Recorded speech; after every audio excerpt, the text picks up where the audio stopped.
de valorar y de reconocer el trabajo de cuidado como un trabajo socialmente útil, ¿no? Y que crea valor y que es indispensable para la sociedad. El paso que falta en una sociedad que tiene que madurar este concepto, ¿no? Es el que el Estado remunere el trabajo de cuidados cuando esto se da en la casa.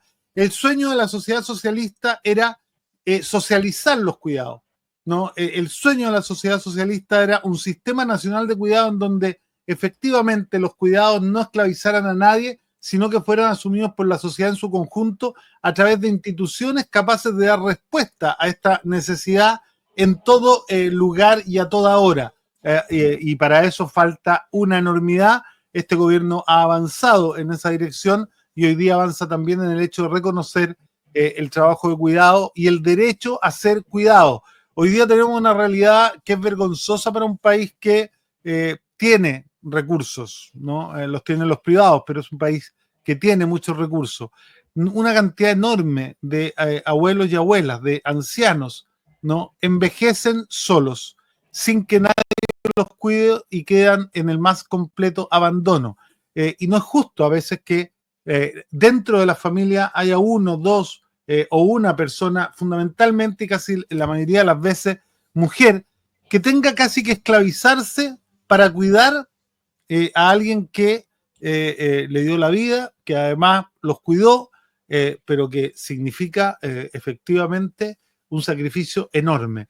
Entonces, esto no tiene que ver con el valor de la familia, esto no tiene que ver con la retribución que todo hijo le debe a sus padres, con cuidarlo y con quererlo, pero hay veces que este cuidado se transforma en un obstáculo para el propio desarrollo y en eso tiene que entrar el Estado y hacerse responsable, y yo sé que lo vamos a conversar más adelante, para lo cual necesitamos más recursos en el Estado, no menos.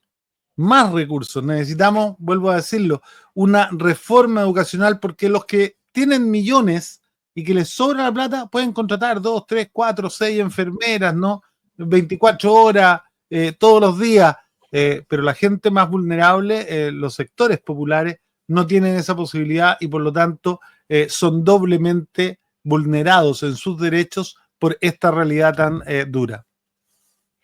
Oye, Daniel, esta noticia me recuerda a esa iniciativa, me parece que venía de Francia, que era ATTAC, no sé, en la época de los 2000, que hablaban de que globalmente, promovían de que globalmente se le cobrara una tasa, no sé, de un 1% a los capitales especulativos para que se estableciera una renta básica universal. Me parece que ese era el concepto, pero que significaba de que había que asegurarle a todas las personas, y ellos decían, con un 1% de impuestos sobre estos capitales se puede asegurar a todo el mundo una condición base, y yo creo que ahí hay me parece muy, muy cierto lo que tú dices, de que es una reivindicación socialista en el sentido de que si los beneficios del sistema se comienzan a redistribuir en quienes son los que lo sostienen, ¿verdad? Tanto quienes trabajan formalmente el sistema capitalista como quienes se hacen cargo de las tareas de reproducción de la fuerza de trabajo al final, digamos. O sea, si al final todo ese trabajo no se remunera, entonces eso sí avanza en la dirección correcta. Creo que es una reflexión muy... Yo siempre he sido partidario de la renta básica universal, pero los voy a sorprender. El primero que la planteó en la historia del siglo pasado fue Milton Friedman, porque él era consciente de que el neoliberalismo iba a llegar hacia el monopolio, iba a concentrar tanto la riqueza que esto iba a generar un problema que hasta el día de hoy los capitalistas no lo logran entender, ¿no? Una mayoría social repartida por la faz de la tierra que no iba a tener ni siquiera cómo comprar lo básico, ¿no? Hay países como Suecia que ya han avanzado en esta línea, pero yo quiero diferenciar. Una cosa es la renta básica universal para, entre comillas, defender a cualquier persona en condición de desempleo, ¿no? Y en condición de empleo también, porque es universal, es para todos, con algo que le asegure su subsistencia básica. Esto finalmente emancipa a la sociedad de la dictadura del salario, porque para que, cuando la vida digna, cuando la vida básica ya no depende del salario, nadie está obligado a trabajar de manera casi esclava, como se hace hoy día en el neoliberalismo en todo el mundo, y puede elegir, y eso de una u otra manera también es un incentivo a corregir las deficiencias del mercado en el mercado laboral.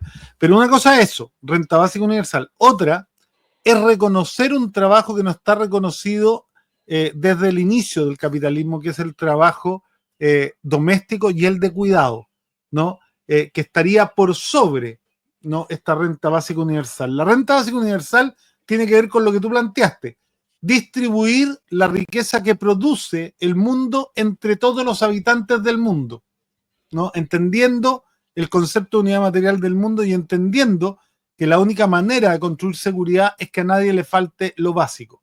Pero distinto es la discusión de reconocer, valorar y remunerar los trabajos no reconocidos, que no se acotan solo en el de cuidado y en el trabajo doméstico, ¿eh? También uno podría pensar en todos los trabajos voluntarios, el trabajo, por ejemplo, de los dirigentes sociales. Uno, cuando conoce a un dirigente social de base, a un dirigente que es una presidente de junta de vecinos, y se da cuenta del tiempo que ellos emplean en preocuparse de sus vecinos, uno se preguntaría, concreta y honestamente, ¿no merece ese trabajo ser reconocido? ¿No tiene valor social? ¿No es un aporte al desarrollo de la sociedad? ¿Qué pasaría si no hubieran de un día para otro? Imagínense un país en donde no hay dirigentes sociales que ayuden a los vecinos que tienen problemas, que ayuden a resolver y que sean intermediarios muchas veces entre las organizaciones, las instituciones del Estado, ¿no? ¿Cuán difícil sería la vida para todos y todas? Es lo mismo que cuando uno piensa, oye, los que barren la calle, bueno, claro, uno puede pensar que ese trabajo es un trabajo socialmente innecesario, pero imagínense una semana sin que les barran las calles. Antes lo hacían los vecinos, eh, cada uno frente a su casa. Hoy día esas costumbres que eran muy buenas antes cuando nos creíamos comunidad, desaparecieron.